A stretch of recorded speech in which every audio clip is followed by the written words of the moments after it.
क्रिया सीखी, उनके पास ज्ञान था। और जब नारद ने विष्णु से प्रश्न किया कि किन तत्वों के माध्यम से मैं षोडश कमल विकसित कर सकता हूं, और विष्णु ने उस नारद को पूर्ण अपनी नाभि से ब्रह्म की उत्पत्ति, ब्रह्म का मतलब है पूर्ण ब्रह्मांड की रचना, और ब्रह्मांड का तात्पर्य यह पेड़ पौधे पशु पक्षी को ब्रह्मांड नहीं कहते। ब्रह्मांड में प्रत्येक होने वाली हलचल को अनुभव करने की क्रिया को ब्रह्मांड कहते हैं। ब्रह्मांड निर्माण का मतलब ये नहीं कि गाय घास ऊंट बैल बकरी बनाऊंगा। ब्रह्मांड में कहां क्या हो रहा है, मैं यहां बैठा बैठा देख सकूं, चिंतन कर सकूं।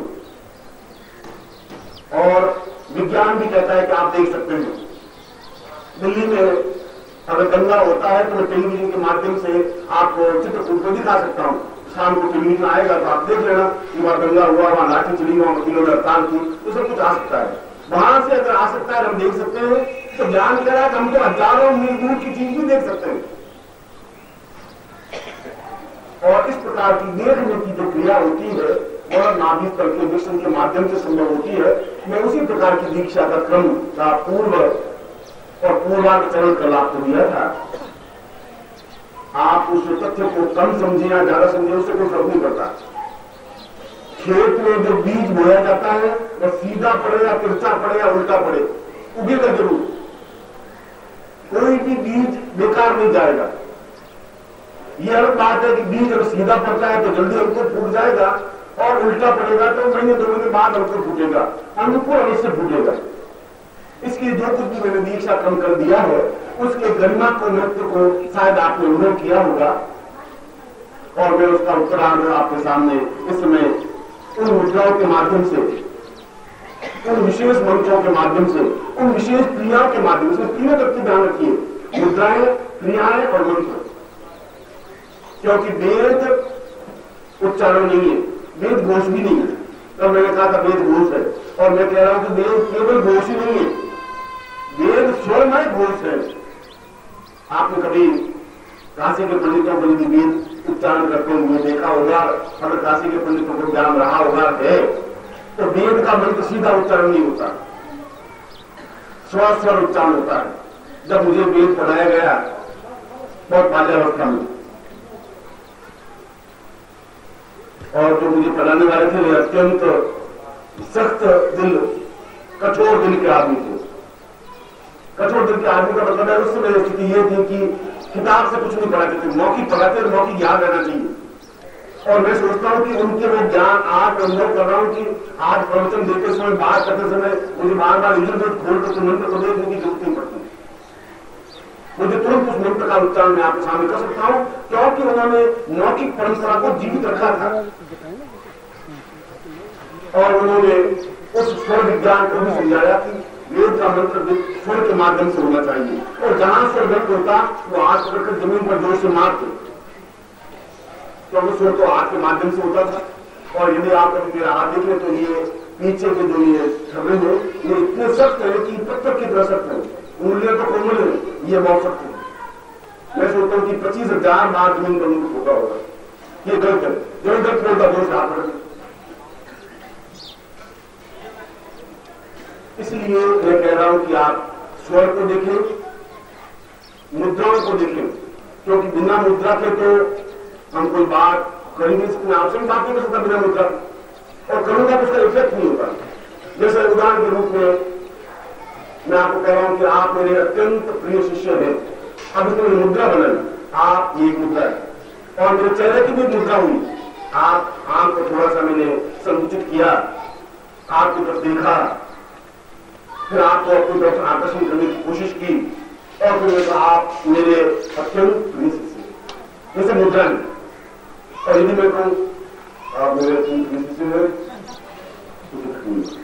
क्योंकि मुद्राओं का अगर आपसे संबंध है तो फिर मेरी मुद्राओं का देवताओं से भी संबंध होना चाहिए। बिना मुद्राओं के इफेक्ट नहीं हो पाएगा, इसलिए मेरे का मुद्राओं का भी ध्यान रखना चाहिए। कई लोग भाषण देते हैं तो आप देखेंगे उस भाषण में बड़ी निर्दिष्टता होती है, वो सपाट भाषण देते रहते हैं, ना हाथ हिलता है, ना मुंह हिलता है, ना कान हिलते हैं, बस इधर से बोलते रहते हैं। तो सोचते हैं कि या तो चुपचाप बैठ जाए या फिर बीच में ताने बजाने शुरू कर देता है, विचार बैठ जाता है, इसलिए कि मुद्रा नहीं होती। मैं आपको ऐसा नहीं कह रहा हूं कि आप मुद्राओं का ज्ञान प्राप्त करें। आपको अभी उस स्टेज पर पहुंचने की जरूरत नहीं है। जिस स्टेज पर पहुंचने की जरूरत पड़ेगी तो मैं आपको उन मुद्राओं का ज्ञान भी दूंगा, मगर फिलहाल तो आपको न तो मैं ये कह रहा हूं कि आप खेत में जाएं और अनाज बोएं, और न मैं ये कह रहा हूं कि आप इस अनाज को पानी पिलाएं, न मैं कह रहा हूं कि अनाज पड़े तो आप उसको काटें और उसमें से धान निकालें और उसको आटा पीसें। इतना काम मैं आपको नहीं कर रहा हूं, ये तो मैं कर चुका हूं। आपको तो केवल रोटी बना के दे रहा हूं, आपको खानी है बस। इसलिए मैंने ये सारा काम किया है।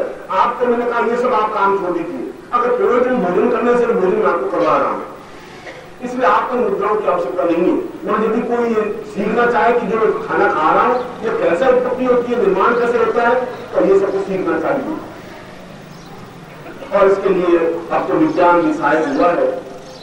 आप इन टेप रिकॉर्डर के माध्यम से उन मंत्रों को, उन गुणों को बार बार सुन सकते हैं।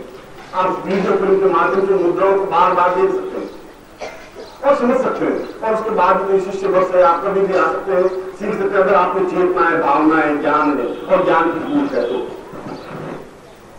इसलिए मैं आपको मुद्राओं के माध्यम से आपके सहस्र दल कमल को, 16 दल कमल को विकसित करने की क्रिया और फिर ब्रह्मोत्पत्ति की क्रिया, जिससे कि आपके आठ तत्व का बोध हो सके। आप क्यों ही आंख बंद करके देखने की क्रिया हो तो आपको सैकड़ों बिंदु दिखाई दे सके, और दिखाई जरूर देंगे। और ऐसे बिंदु के आप अंदर पड़ेंगे कि ये सब क्या हो रहा है, ऐसा क्यों, ये सब इतना हिमालय, ये मैं गुरुजी आप ऐसे वस्त्र, मैं आपको देख रहा हूँ, आंखों से आपको सफेद वस्त्र है, नगर में खड़ा पहने हुए आपको देख रहा हूँ, ये इतना हिमालय, ये कमरा, फिर आप आंखें मसलेंगे, ये सब दिखाई देगा, क्योंकि वे बिंब आपके देखे हुए गए। और मैंने भी कई देखे। मुझे आज भी 50 साल पहले शादी की थी, वो बिंब याद है। मैं शादी की थी, ऐसे बैठा था, ऐसे पत्नी बैठी थी और यूं हुआ था। वो बिंब 50 साल पहले का था, मुझे आज भी याद है। और 2000 साल पहले के आपको सन्यासी जीवन के बिंब रहे होंगे तो आज भी आंखों के सामने आ सकते हैं। मैं तो आंख बंद करके मेरे पिता का देहांत हुआ और मुझे याद है कुछ देहांत हो गया था, ऐसी बात हुई थी, इस तरह से वो सब बिंब याद। बिंब तो खत्म होते भी नहीं। कल भी मैंने कहा कि हम जो बोलते हैं वो समय समाप्त नहीं होता। जीवन में कभी आपको आनंद आए कि आप उन शब्दों को सुन सके जो भगवान कृष्ण ने गीता के माध्यम से अर्जुन को सुनाए, ठीक उन्हीं शब्दों को सुन सके, वो आनंद एक जीवन का होगा। और कभी आप साधना कुछ लेवल पर जरूर पहुंचेंगे। मैं उस दीक्षा को कराने के बाद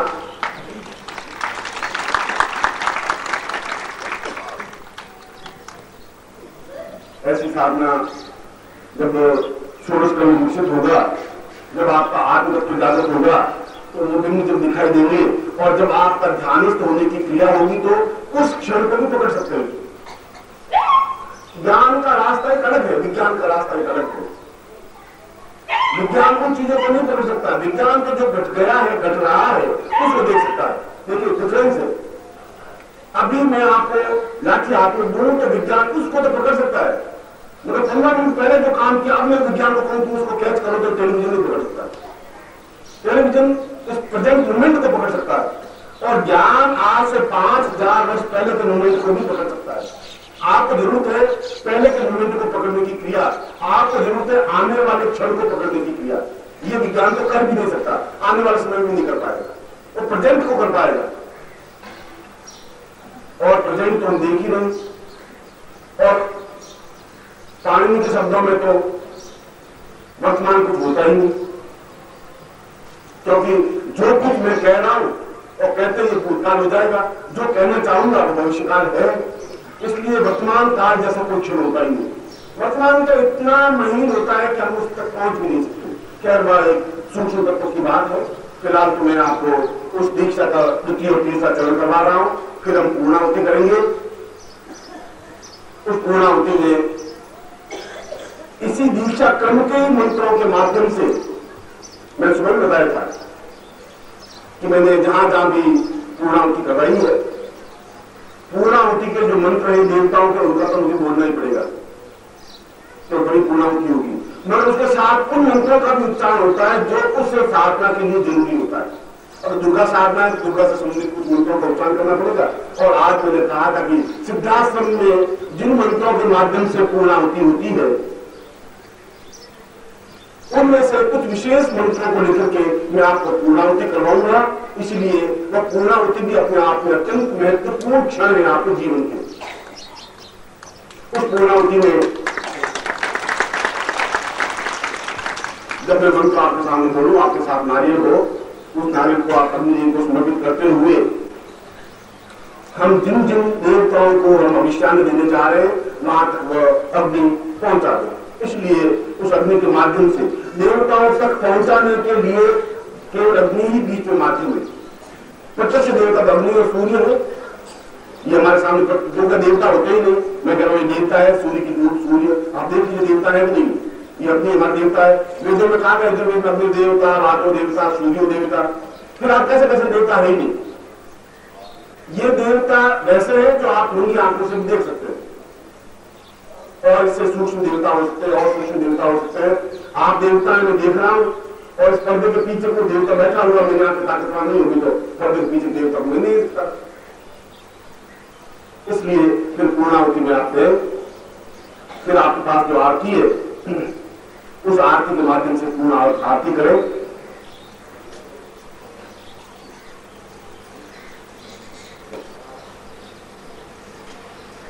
और जो शास्त्रों में विधान है कि सुबह आपने गुरु चरण स्पर्श कर लिया था,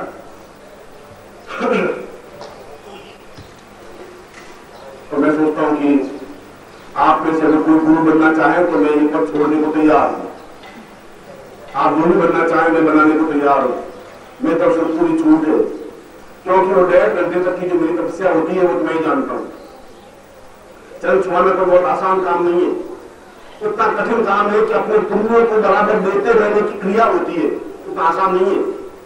ये जो मेरे चरणों का आप स्पर्श कर रहे हैं, केवल मेरे चरणों को स्पर्श नहीं कर रहे, मेरे पुण्यों में से कुछ फल आप प्राप्त करते जा रहे हैं। इसलिए बहुत जो कंजूस महात्मा होते हैं वो चरणों को आप लगाने देने नहीं, पूरे बच्चों को वो जानते, मगर जिसको देने की क्षमता और ताकत है वो चरणों को स्पर्श करवा सकते हैं अगर शास्त्र में लिखा है तो। और शास्त्र में लिखा है कि गुरु पूजन के बाद गुरु चरण स्पर्श हो, वह चाहे कितना ही श्रम साध्य हो, और पूर्णाहुति के बाद भी चरण स्पर्श हो, चाहे वो कितना ही श्रम साध्य हो।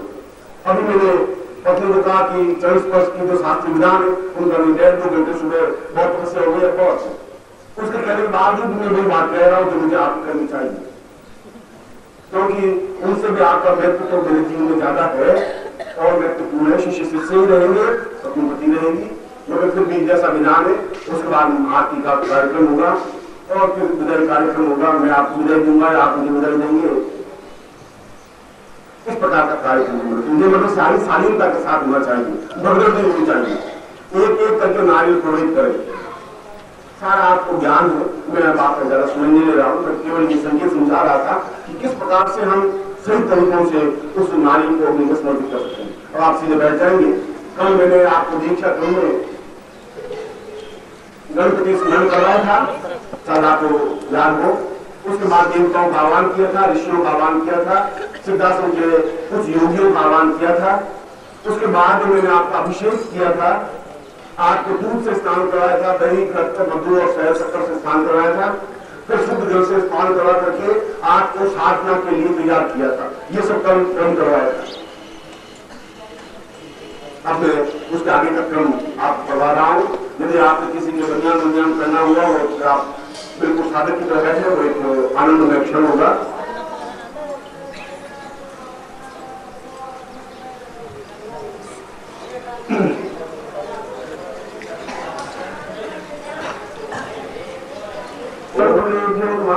इष्ट देवता कुल देवता काम देवता स्थान देवता वास्तु देवता वाणी सचिपुंदराभ्याम सर्वेभ्यो देवेभ्यो सर्वेभ्यो ब्राह्मणेभ्यो नमो नमः। तत्रादु महान गणपतिं पुनः आवाहयामि स्थापयामि।